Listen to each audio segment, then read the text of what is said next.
रूही से मिलने के बाद राजवीर वापस से अपने कमरे में चला जाता है और वहां जाते ही उसका सामना होता है अलका जी से, जो उनका ही इंतजार कर रही थी।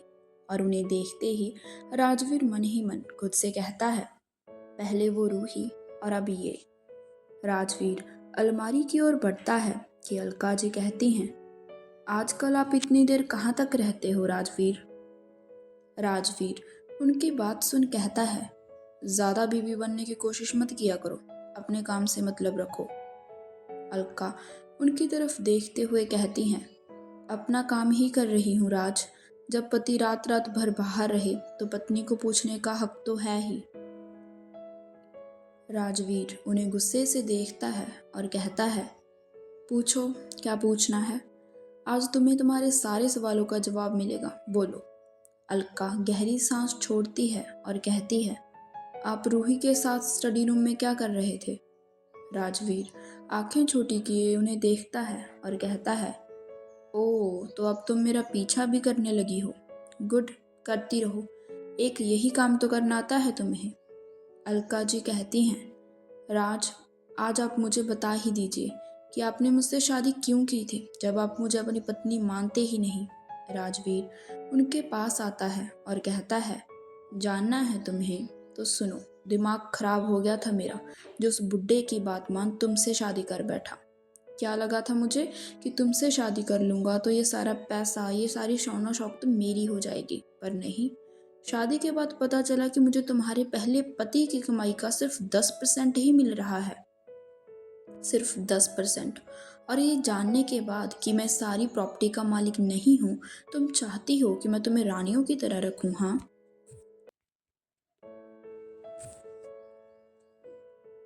अलका जी उनकी आंखों में देखती हैं और कहती हैं, वो सारी कमाई, वो सारा पैसा सिर्फ आकाश का था और उनके बाद उनके बेटे यानी ओमकार का।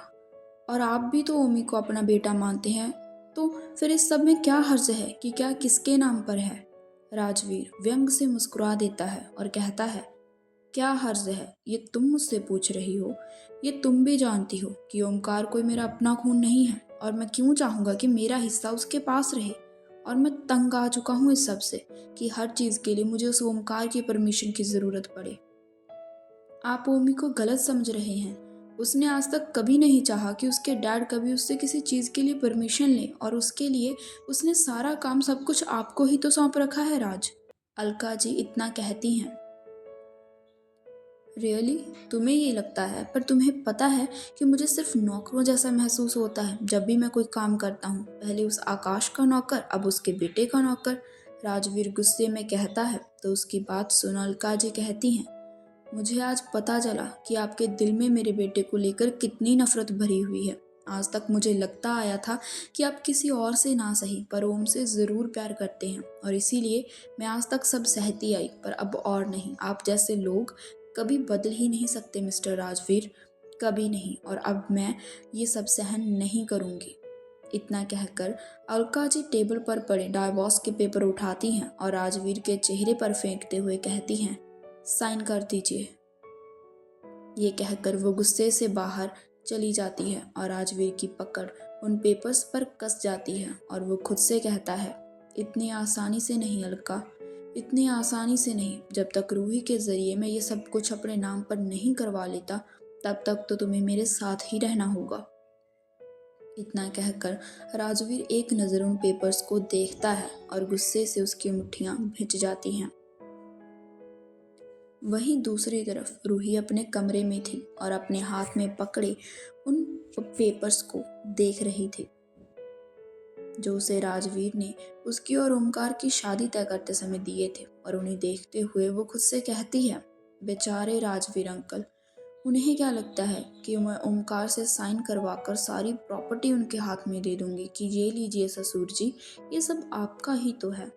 इतना कहकर रूही हंसने लग जाती है और खुद से कहती है, एक बार मेरी और ओमकार की शादी हो जाए और वो लड़की उसकी ज़िंदगी से हमेशा के लिए चली जाए, तब ओमकार भी मेरे हाथ में होगा और उसका सारा पैसा भी, और मैं रूही बनूंगी इस घर की इकलौती मालकिन। इसके बाद मुझे यहाँ फालतू में रह रहे किसी को भी पालने की ज़रूरत नहीं होगी। ना ही उस राजवीर को और ना ही उसके परिवार को। और यहाँ पर रहेंगे सिर्फ मैं और मेरा ओमकार। इतना कहकर रूही बेड पर बैठे बैठे ही लेट जाती है और मुस्कुराने लगती है। अपने कमरे से बाहर आ जाने के बाद अलका बाहर गार्डन एरिया में बैठी थी और अपनी जिंदगी के बारे में सोच रही थी कि वो पहले ओमकार और उसके पापा यानी आकाश के साथ कितनी खुश थी, और अचानक उसके पापा की डेथ के बाद कैसे राजवीर उसकी जिंदगी में आया फिर और उनकी शादी हो गई। यही सब सोचते हुए अलका जी की आंखों से आंसू बह रहे थे और वो खुद से कहती हैं, अब बस बहुत हुआ, अब मैं उनके साथ और नहीं रह सकती। एक बार बस डाइवोर्स के पेपर्स जमा हो जाएं, उसके बाद मैं ओम को सब बता दूंगी जो कुछ भी आज तक राजवीर ने मेरे साथ किया है। मैं अब और नहीं सहूंगी। आज तक मैं सिर्फ ओम का सोचकर चुप थी, पर अब बस और नहीं। जब मुझे पता चल चुका है कि उस इंसान के दिल में मेरे और मेरे बेटे के लिए कितनी नफरत भरी हुई है, तो अब मैं और चुप नहीं रहूंगी। ये सोच अलका अपनी आंखें बंद कर लेती हैं और कुछ देर वहां बैठने के बाद मेहमानों वाले कमरे में चली जाती हैं, पर आज उनकी आंखों में से नींद का एक कतरा भी नहीं था। अगली सुबह ओमकार कसमसाते हुए अपनी आंखों को खोलता है तो सहसा ही उसकी नज़र सोफे पर सो रही समायरा पर चली जाती है, जो कि मुश्किल से सोफे पर सोई हुई थी। और उसे देखते ही ओमकार अपनी जगह से खड़ा होता है और उसकी तरफ अपने कदम बढ़ा देता है। और ये देखने के बाद कि समायरा पूरी तरह से नींद में है, वो उसे उठाता है और ले जाकर बेड पर लिटा देता है और खुद नहाने चला जाता है। और कुछ देर बाद बाहर निकलता है और ऑफिस के लिए तैयार होने लग जाता है। और वहीं समायरा भी धीरे धीरे उठती है और खुद को बेड पर देख हैरान हो जाती है और सोचती है कि वो यहाँ पर कैसे आई। तभी उसकी नज़र सामने खड़े ओमकार पर पड़ती है, तो वो समझ जाती है कि ज़रूर ओमकार ही उसे यहाँ लाया होगा। और फिर वो भी उठकर तैयार होने लग जाती है। और कुछ देर बाद वो दोनों नीचे आते हैं और देखते हैं कि घर में किसी चीज़ की तैयारी चल रही थी। ओमकार राजवीर के पास जाता है, जो वहीं पास में खड़ा हुआ था और किसी को कुछ समझा रहा था। और उसे देख ओमकार उससे पूछता है, डैड ये क्या हो रहा है? राजवीर उसकी तरफ देखकर मुस्कुरा देता है और कहता है, पार्टी की तैयारी।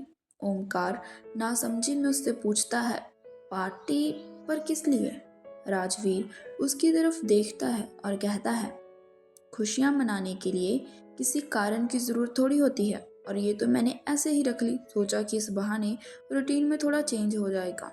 ओमकार अपना सिर हिला देता है और वहां से चला जाता है। और उसके जाते ही अलका, जो कि वहीं पर थी, राजवीर के पास आती हैं और कहती हैं, आप ऐसा कैसे कर सकते हो?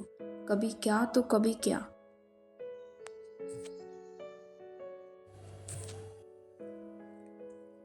राजवीर उनकी तरफ देखकर मुस्कुरा देता है और कहता है, अलका तुम क्यों किसी चीज़ की चिंता कर रही हो? बस आराम से वहां पर जाकर बैठो ना, मैं सब संभाल लूंगा। अलका जी अपना सिर हिला देती हैं, क्योंकि वो समझ नहीं पा रही थी कि इस समय राजवीर के दिमाग में आखिर चल क्या रहा है। वहीं नायरा समायरा के पास आती हैं और कहती हैं, भाभी आपको पता है ये पार्टी की तैयारियां क्यों चल रही हैं? समायरा ना में सिर हिला देती है और कहती है, पता नहीं। और वो दोनों सामने चल रही सजावट को देखने लग जाती हैं। शाम तक पार्टी की सारी तैयारी हो चुकी थी। पूरा रॉय मैंशन बहुत सुंदर लग रहा था। राजवीर ने सारी चीज़ों का बहुत अच्छे से इंतज़ाम किया था। उसने हर चीज़ को अपनी निगरानी में ही करवाया था। रात के अंधेरे में तो रॉय मैंशन और भी सुंदर लगने लगा था। धीरे धीरे मेहमान आ रहे थे और इस पार्टी में शामिल हो रहे थे, और देखते ही देखते पार्टी में इनवाइटेड लगभग सारे मेहमान आ चुके थे और सभी पार्टी एंजॉय कर रहे थे। वहाँ पर तेज म्यूजिक बज रहा था और मेहमान अपने हाथों में ड्रिंक्स लिए डांस कर रहे थे और पार्टी का लुत्फ उठा रहे थे। वहीं एक और समायरा नायरा के साथ खड़ी थी। यहाँ नायरा ने ब्लैक कलर का गाउन पहना हुआ था, तो वहीं समायरा ने डार्क ब्लू कलर की साड़ी पहनी हुई थी और उसके बाल खुले थे, जिसमें वो बेहद खूबसूरत लग रही थी। और वहीं ओमकार, जो कि किसी के साथ खड़ा था, उसने भी समायरा के साथ मैचिंग कर डार्क ब्लू कलर का ही थ्री पीस सूट पहना हुआ था। वहीं इन सब से दूर अलका जी खाली आंखों से इस सारे नज़ारे को देख रही थी, क्योंकि उन्हें अब इस सब में कोई भी दिलचस्पी नहीं रह गई थी। सभी लोग पार्टी का आनंद मान रहे थे और इस सब के बीच सबकी नज़रों से दूर एक लड़का वेटर वाले कपड़े पहने पार्टी हॉल के अंदर आता है और उसने आंखों पर अपना एक चश्मा चढ़ाया हुआ था और इधर उधर देखने के बाद वो लड़का साइड से होता हुआ बिना किसी की नज़रों में आए सीढ़ियों की तरफ बढ़ने लग जाता है। तभी समायरा उसे पीछे से आवाज़ देती है, सुनो। वो वेटर पलटकर समायरा की तरफ देखता है और अपना सिर झुकाए कहता है, जी मैडम। समायरा उसे देखकर कहती है, तुम ऊपर क्यों जा रहे हो? पार्टी तो यहाँ चल रही है ना? वो वेटर हाँ में से हिलाता है और कहता है, जी मैडम, वो सर ने कहा था कि ऊपर टेरिस पर कुछ ड्रिंक के बक्से रखे हैं तो उन्हें मुझे लेकर यहाँ आना है। समायरा अपना सिर हाँ में हिलाती है और कहती है, ठीक है, पर तुम अकेले क्यों जा रहे हो? किसी की मदद के लेकर जाओ। वो वेटर हाँ में सिर हिला देता है तो समायरा वहाँ से चली जाती है और उसके जाते ही वो वेटर उसे घूर कर देखता है और फटाफट से ऊपर चला जाता है। वहीं समायरा की फैमिली भी वहाँ आ चुकी थी और वो लोग समायरा से मिलने के बाद ओमकार से मिलते हैं और फिर बाकी के घर वालों से और फिर पार्टी एंजॉय करने लगते हैं।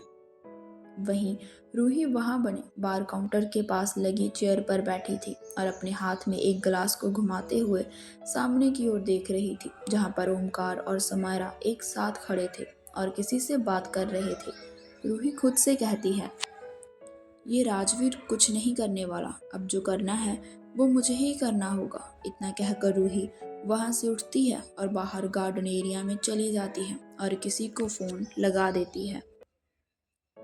कुछ देर बाद वहां पर एक आदमी आता है और रूही को एक पैकेट पकड़ाते हुए कहता है, ध्यान से इस्तेमाल करना इसका।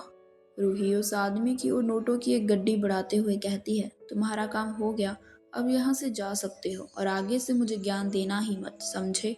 इतना कहकर रूही वहां से चली जाती है और वो आदमी पैसे गिनते हुए कहता है, मुझे क्या, मुझे सिर्फ पैसों से मतलब था। इतना कहकर वो आदमी भी वहां से चला जाता है और रूही वापस से पार्टी में चली आती है।